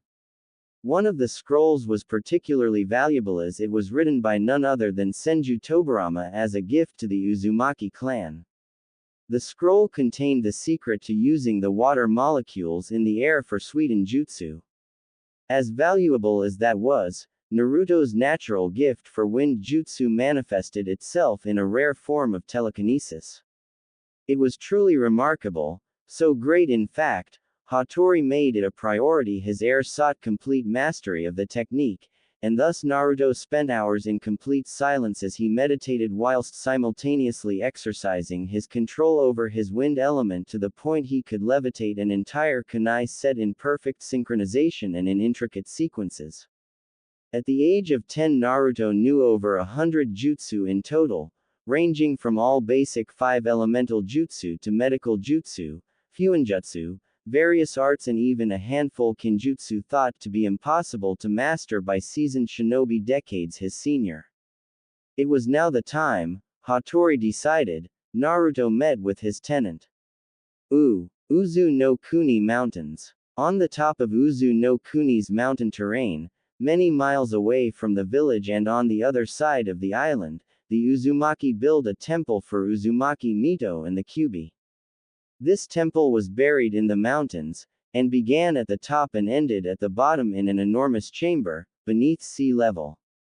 The chamber served as a contingency plan, in case the Kyubi ever escaped Mito. Though, fortunately, this never happened. In the case it did, the entire lower part of the temple could have been disengaged and dropped to the depths of the oceans where it would be crushed and Kyubi would have likely died, buying them enough time to prepare for when it resurrected. 1. The temple went down hundreds upon hundreds of feet down the mountain, but Naruto diligently walked down the spiral stairs, carrying Hattori on his back. The seals that maintained this facility had long since run out of chakra and it reflected on the dusting state of the temple. It had been years since the elevators were last used. Neither wanted to take the risk of damaging the temple anymore. It would simply add more to the burden of restoring the temple to its prime. "We are here, Oji-sama," Naruto announced as they reached the bottom chamber. It was cold, damp and worn. The walls were white and scratched, and rubble laid spread over the chamber that seemed to have been big. The white walls painted the illusion the chamber stretched out infinitely. The damage had clearly been done in training, but it would do for now. "My sister once roamed these halls," Hattori's voice carried out in an echo. "Here, she lived and trained. Here she awakened her chains, and here she conquered the Kyubi. And after her, your mother came here, and while she did not conquer the Kyubi, her chains surpassed even that of my sister, and so she was capable of controlling the beast.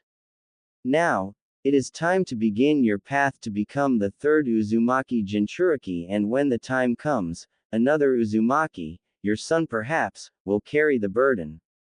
Your experiences here will aid the next generation. Naruto nodded as his eyes panned over the chamber. Everything was so white, just pure white. He almost couldn't tell the floor from the ceiling.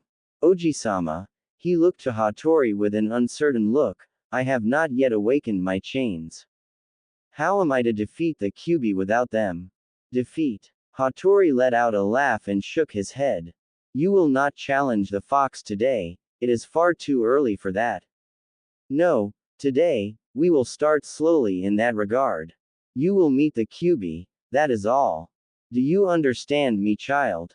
Yes, Oji-sama, Naruto answered stoically with an obedient nod. In the privacy of his own mind, he secretly feared Hattori greatly overestimated his abilities and deemed him ready to face the Kyuubi in combat. The relic made no secret of his astonishment whenever he beat his expectations. Fortunately, that was not the case. I will do as you have taught me, Oji-sama, he said, moving away from Hattori, walking several feet away as close to the center of the chamber as he could. His footsteps echoed loudly into the infinity of white. Hattori's voice rang behind him, loud and grave. Be careful of the fox, child. Do not trust a word it says, and do not touch the seal. Naruto nodded to the relic in acknowledgement and sat down cross-legged. They had practiced meditating many times now. It almost came naturally. All he had to do was take a deep breath and close his eyes in. Ooh, Naruto's mindscape. This place is filthy. Naruto voiced the first thing he thought upon entering his mindscape. A low, grumbling noise followed his statement. It sounded irritated, as though indignant of his remark. Kyuubi, Naruto called out as he walked through the empty halls of the sewer. He felt a mixture of anxiety and fear, but he refused to go back so soon before even seeing the Biju. At last, my new jailer comes to visit me, a booming voice rang out as Naruto reached the end of the hall and stalked towards the shadows. Have you come to conquer me, boy? Come to force your will? No, Naruto said loudly as he walked towards a gigantic cage. Much to his own dismay, his voice shook and was laced with fear. I am here to talk. Kukuku, talk, yes, I am sure you are. Kyuubi's voice carried in mocking laughter. I am no fool, insolent boy. Everything you see, I see. Everything you know, I know. You cannot fool me. Naruto seriously doubted this but did not question the fox just yet. There was nothing to gain from agitating the Biju. I see. The relic manipulates you, the Kyuubi rang out from the darkness, his booming voice carrying out in an echo. You are as much a tool as the blade he put in your hand. Do you expect me to deny that? Naruto asked with genuine curiosity, tilting his head. It was a bad habit Hattori had beaten out of him, having deemed it undignified and unbecoming of an Uzumaki, but the relic was nowhere to be found now. In his mindscape, Naruto was free. I do not deny it. I am fully aware of what I am. A tool. Yes. Naruto nodded simplistically, not even remotely challenging the statement. A tool. The Kyuubi took a moment to process his response, clearly disturbed by the honesty of it at least somewhat. You have come here to talk. The fox released an impatient growl from its throat so great the air vibrated. Then speak. Will you please show yourself? Naruto asked as politely as he could. Why don't you open the cage? The Kyuubi replied mockingly. His gigantic red, slit eyes glowed eerily in the shadows of the cage. I would be more than willing to show myself if you did. Naruto gave a shrug, feigning non-discomfort. Maybe. One day. I'd like to. You would have me freed. Yes. Naruto replied firmly, as though it were a simple answer to a simple question. Why not? He added as an afterthought, entertaining the possibility the fox preferred to dwell in his mindscape. Do you not know what I am, what I can do, what I have done. Do you have an idea what I would do, given the opportunity? Of course I do. I know all about you, Kyubi. Naruto gave a small smile as he eyed the fox with bemusement in his knowing. I thought you said you saw everything I saw and knew all that I knew.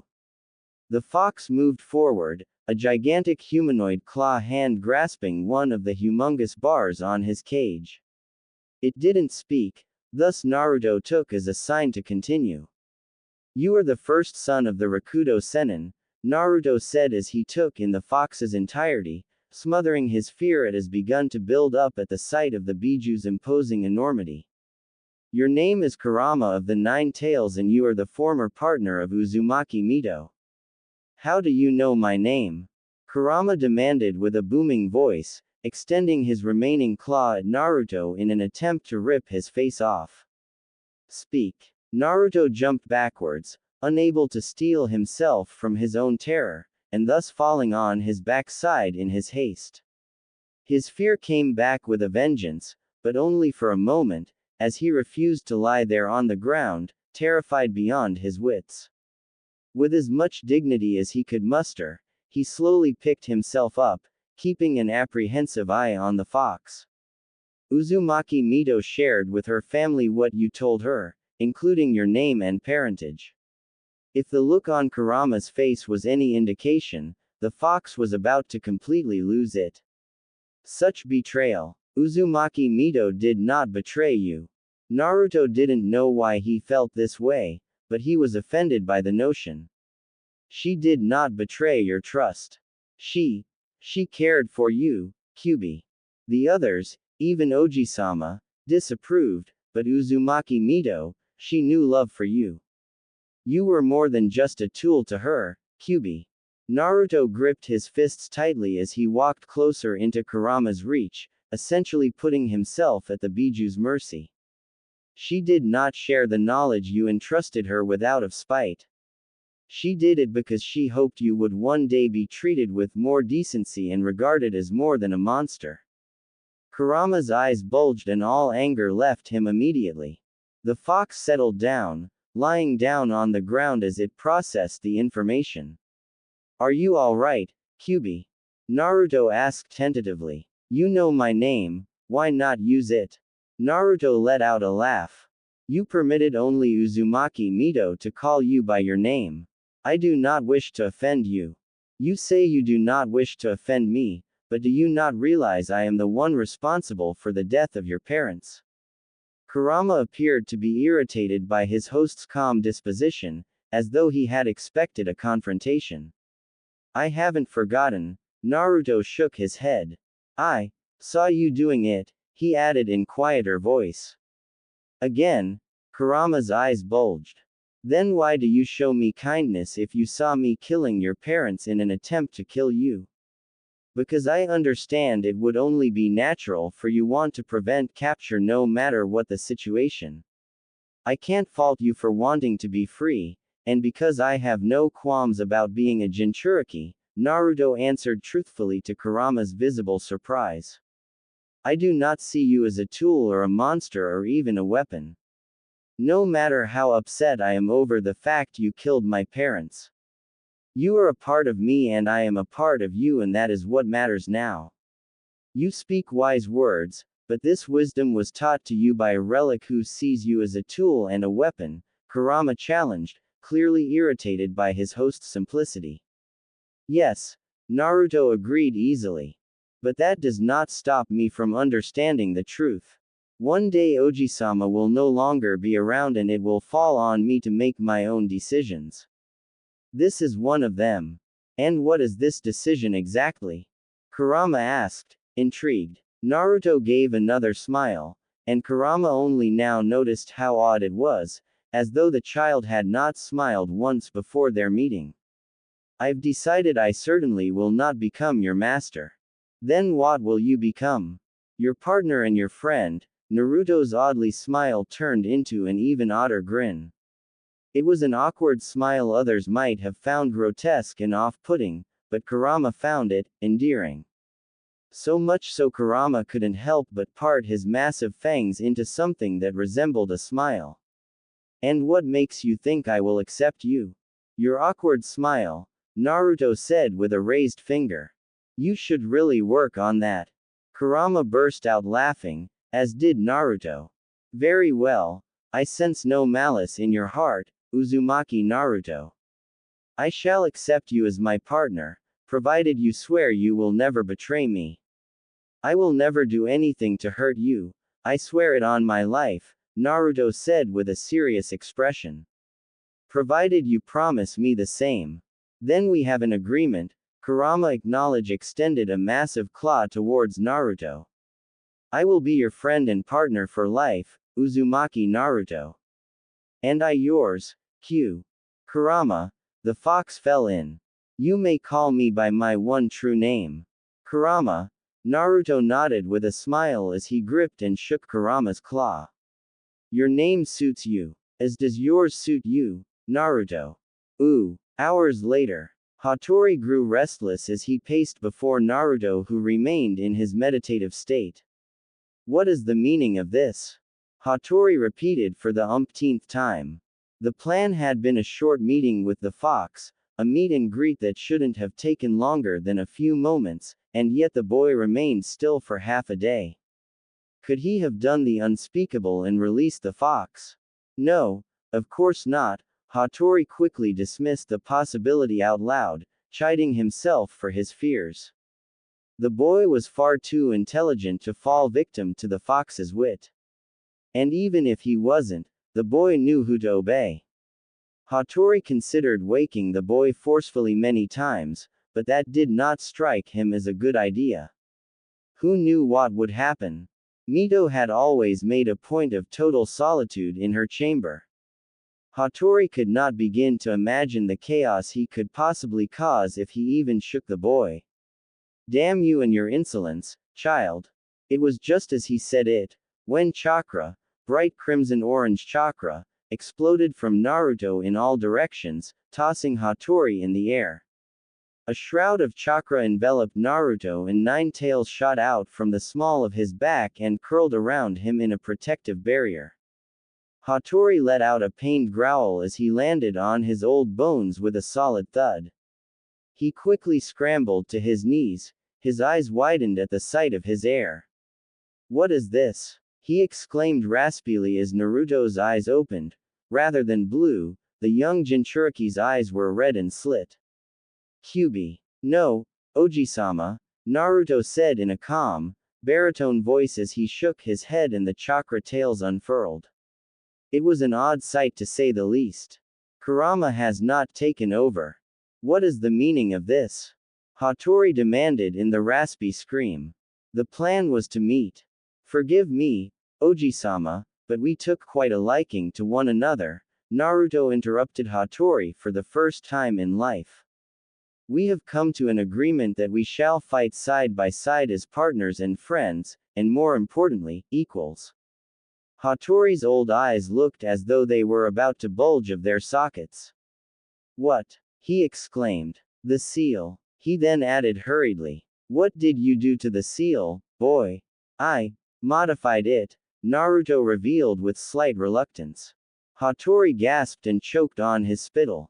Do not worry, Oji-sama. I modified only a little to enable Kurama to speak to me directly. When did you learn how to do such a thing? Hattori demanded, irate. I did not teach you how to do metal with a seal of a caliber such as yours. Naruto knew better than to smile or even give a minute indication of smugness with Hattori. The old man was clearly displeased and practically foaming at the mouth with rage as though he was about to have a stroke. I memorized the foundations of the Tekko Fuin stolen from Kumogakure and modified my seal to allow Kurama and myself a means of direct communication, he repeated as he added more details. I also modified the Hake Fuin my father created to make it easier for myself to borrow Kurama's chakra and to allow Kurama to come out and materialize a body when necessary. Those two are the main principles of change. However, there is one final aspect of Hake Fuin I've changed, but that will not become relevant for a long time. I call it Hake Teko Fuin Shiki. Hattori's bulging threatened to pop out of their sockets in complete and utter shock as he struggled for a response. The 8 trigrams iron armor seal method sounded absurd on the face of it. What made it even more unbelievable was the fact a 10-year-old, genius or not, was capable of creating. One moment, Hattori said as he regained his voice. Does this mean he discovered my own modifications?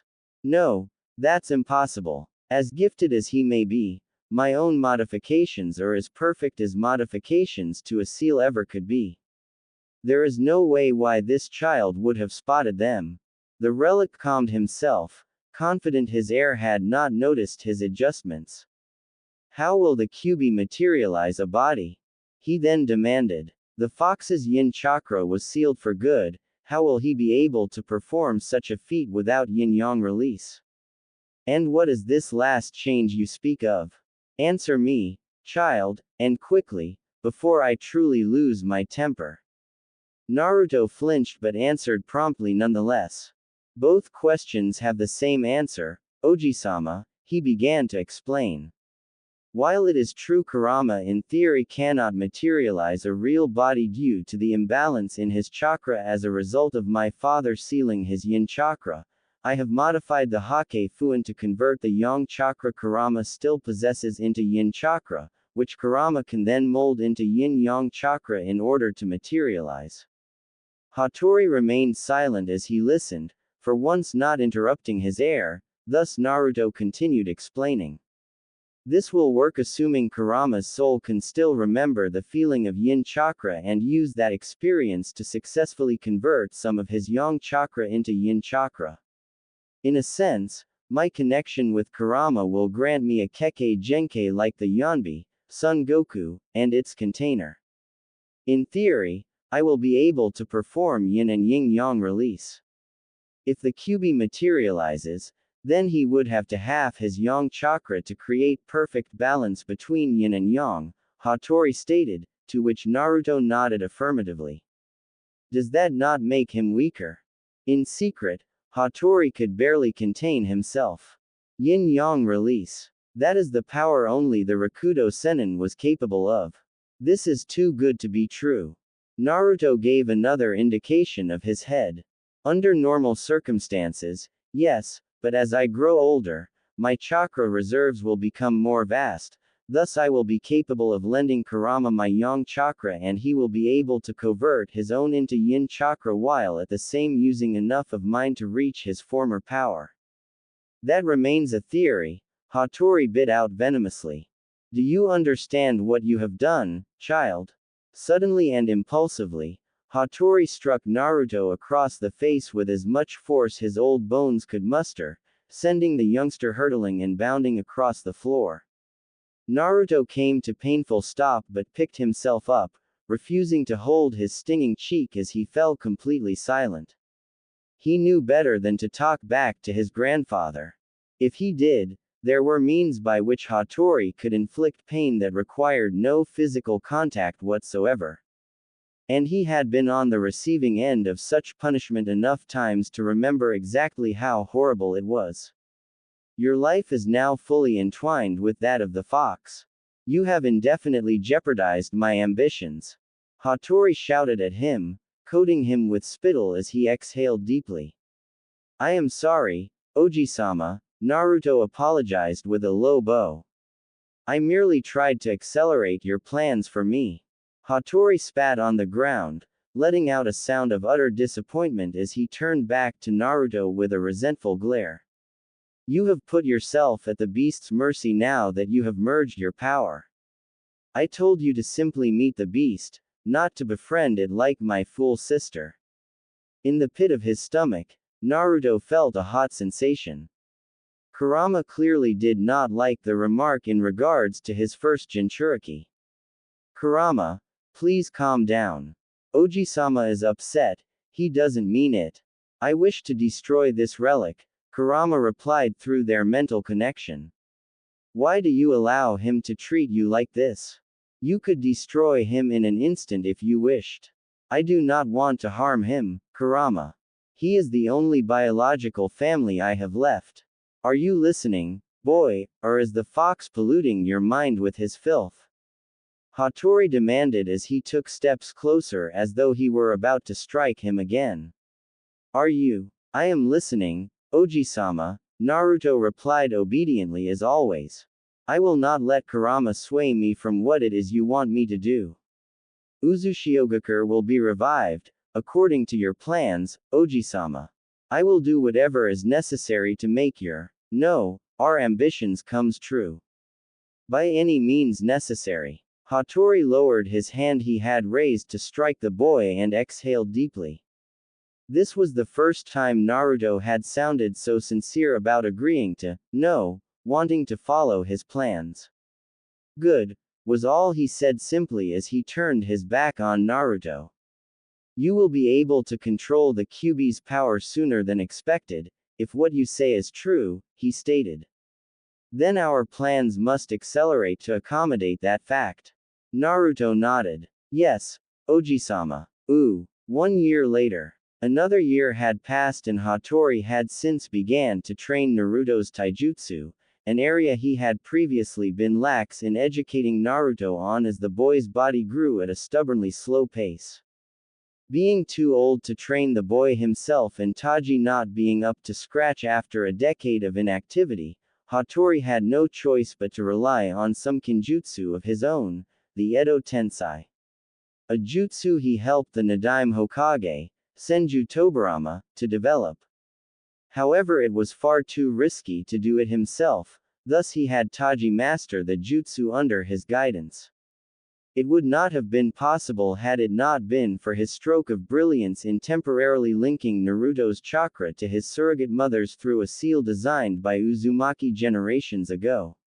Rather than used by the Uzumaki themselves, as they had inherited incredible chakra reserves from their Rakudo Sennin ancestry, they sold the designs of these seals to Kusagakure, which once stood at the top of the shinobi world. 2. It had taken a while for Taji to leave the island and bring back suitable sacrifices, but at last everything fell into place. Hattori was exceedingly anxious. He had not performed this jutsu for many years, not because out of some putrid sense of morality but rather a general abhorrence of such perverse jutsu that meddled with the cosmic balance of life and death. Still, he reasoned with himself that it was a necessity. While Naruto had clearly inherited his father's physique, it would go to waste if he did not cultivate it soon. Are you ready, boy? Hattori called as they stood in a clearing far from the village. Standing about 50 feet away from his ancestor and surrogate, Naruto gave a curt nod. Yes, Oji-sama, he answered. His voice betrayed his anxiety, but fortunately Hattori did not complain as he too felt it. The relic looked to Taji, whose eyes were blank, unfocused, devoid of any conscience. At his nod, Taji proceeded to go through a string of hand seals and placed her hands on the gritty dirt. Kuchiyos, Edo Tensai. Her voice sounded almost robotic. As her palms touched the dirt, Naruto felt a tremendous pull on his chakra as it surged out of him and into his surrogate mother, who then channeled the chakra into the forbidden jutsu. It left Naruto with a foul feeling throughout his body. How he hated the seal causing it and wanted to rip the Fuin tag off his body, but Hattori had forbid him from doing so, and thus he endured as he always did, his jaws clenched and fists tightened. The neat row of sacrifices sank through the earth, each replaced a moment later by white coffins that shot up moments later, all numbered 1 to 4. The coffin lids exploded outwards simultaneously as 4 figures stepped out of them. Hattori cackled with glee at the sight of his deceased clansmen. Obtaining their DNA acquired a mere trip to the Uzumaki tombs in the labyrinth below the village. Had his body been capable of doing so, he would have revived them a long time ago. Where am I? Demanded the tallest and most handsome of the 4. His voice was deep, his skin flawless and his red hair tied in a ponytail fell below his shoulders. He wore red body mesh and black fitting armor with Uzumaki emblems and tassels, and carried a long katana on his hip. Ah, yes, Hattori continued his manic laughter. Uzumaki Hiei, the only Uzumaki to have ever been born with the Jinten Kekkei Genkei. 1. A child born as a result of rape, Uzumaki Hiei was born to an Uzumaki clanswoman, who didn't know who the father was, as there had been multiple perpetrators. Hiei's mother, an Uzumaki spy, died 2 years after giving birth in the highlands far from Uzu no Kuni, leaving her son to be put in an orphanage until word reached the Uzumaki clan, who came to collect him years later after reports came in of a 6-year-old child with fierce red hair and an affinity for Jinten. Under the tutelage of the Uzumaki, Hiei became to be revered as one of the world's greatest swordsmen. His exploits were well known in literature of nearly 100 years ago. Oh, what is this? Could this be the Edo Tensei? Another wondered out loud. Significantly shorter than Hiei, this Uzumaki was of a stockier build and had a broad set of shoulders and a thick scar running vertically over his left eye. He wore a gray and blue sleeveless combat gi and simple trousers. He had a receding hairline, and his hair was the same shade of Uzumaki red as Hiei's but much shorter. Naruto's eyes narrowed on the sight of second Uzumaki, recognizing his appearance immediately from the stories once told him as a boy. Uzumaki Gozu, you once attempted to assassinate the Nadaime Raikage. And I failed miserably. Gozu pointed a thick finger to his chest. Under his muscle shirt ran thick scars covering his entire torso. And he left me with a mark to remember him by even after my death. In the back of his mind, Naruto wondered if Gozu was really a member of the Uzumaki. If his appearance alone wasn't out of the norm, his easygoing demeanor certainly was. Yes, I remember having to clean up after you, the third resurrected Uzumaki chimed in.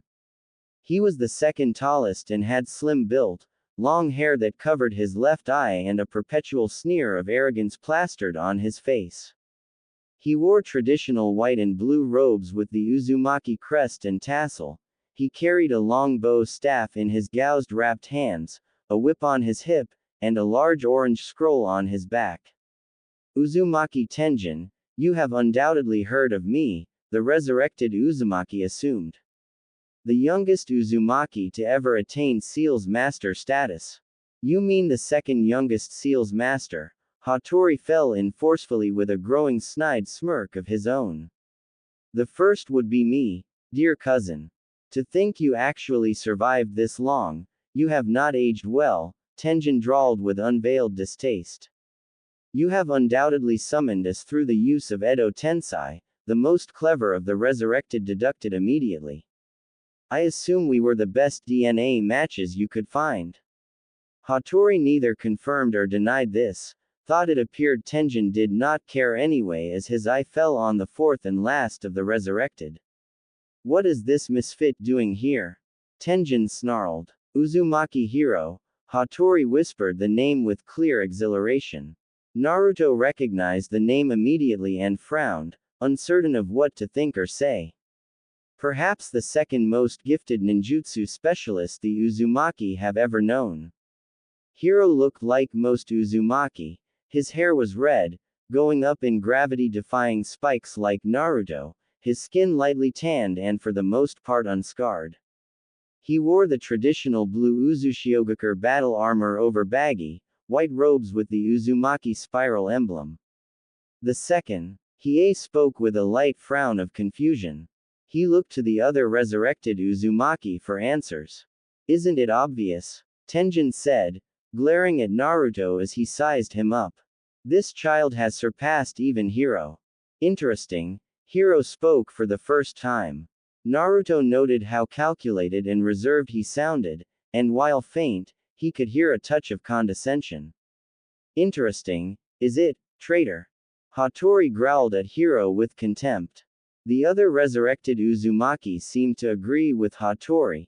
Even Hiei, who looked rather odd with his damning glare, accentuated even more by the black sclera and white iridides as a result of the Edo Tensei.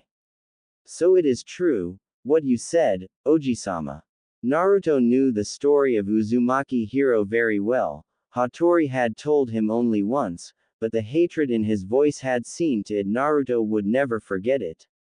Uzumaki Hiro was born to Uzumaki branch house parentage.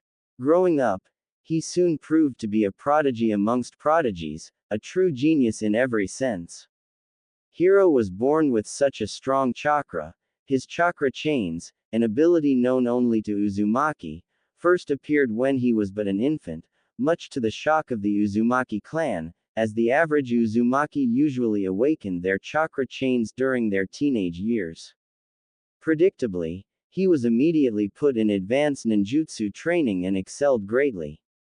Then, one day in the beginning of the First Great Shinobi War, Uzumaki Hiro deserted his comrades, who were ambushed soon after his disappearance. Hiro was found dead weeks later in a valley in Earth Country. Fortunately, before Iwa forces could recover his body, he had set his body up with a reverse four-symbol seal in the case of his death. As a testament to his prowess, Uzumaki Hiro took down over 1,000 shinobi with him. "Why are we here?" Uzumaki Tenjin demanded, making an unpleasant noise as he sucked his teeth impatiently. "What do you want, Hattori?" Hattori sneered at his cousin. "You always lacked patience, Tenji," he chided.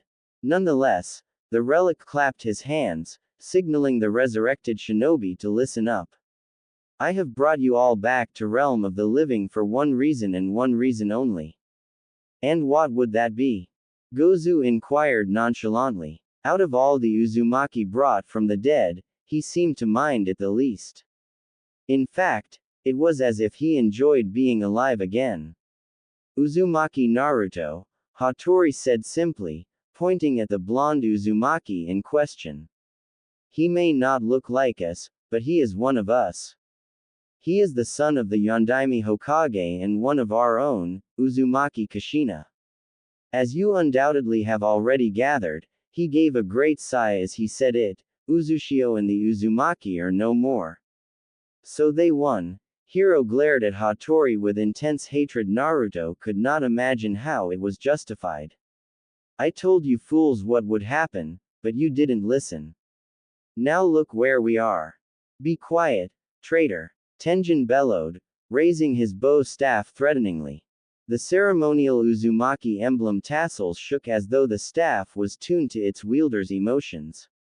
"You have no right to criticize us after you abandoned your own. I should destroy you right now. You stubborn fool," Hiro spat contemptuously as he slid into a fighting stance. "You dare to threaten me? Enough." Hattori bellowed angrily, and the resurrected fell silent immediately. "What has happened in the past cannot be changed, but we have an opportunity for the future. That opportunity lives in this child, Uzumaki Naruto." None of them made any comment. Instead they looked back to Naruto again, staring at him as Hattori spoke. "I have brought you back to aid me in teaching him in our ways. Through him, the Uzumaki can live once again and Uzushiogakure can be restored." "You haven't changed at all, Hattori." Hiro's voice was as cold as ice. The resurrected Uzumaki made no attempt to hide his utter disgust. This fixation with tradition and protocol. All of these rules, don't you ever get tired of them?